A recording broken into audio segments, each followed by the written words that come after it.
1年1度嘅賓安非遺關帝出遊慶典，有幸嚟到燕姐嘅老居呢條街。關帝出遊對於我哋嚟講呢，唔單止係非遺活動咁簡單，係幾代人嘅集體回憶，而且呢係街坊鄰里嘅凝聚力。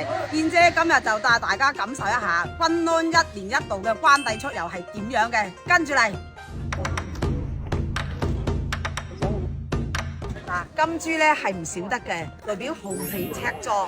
嗱，仲有咧呢個高高點點咧起起發發啦，仲有呢啲火龍果啊，紅紅火火。呢度每一樣食材，每一樣貢品都係我哋街坊嘅心意。嗱，依家咧我哋就安排食飯先，食完飯之後咧，我哋去關帝廟恭迎關帝。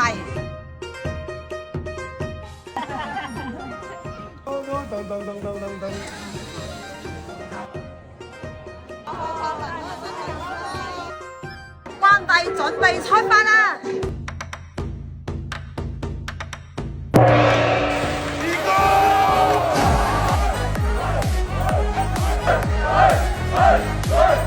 保佑國泰民安，風調雨順，個個身體健康，家庭幸福。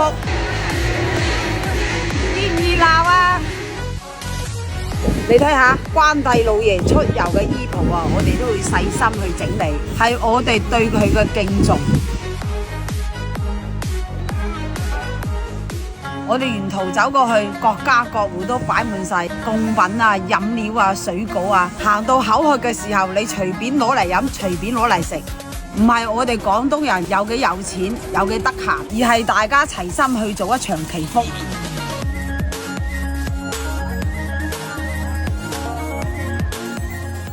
關帝公咧準備回宮啦，回咗宮之後咧，呢隻燒豬咧就準備剁開晒佢，分俾啲街坊。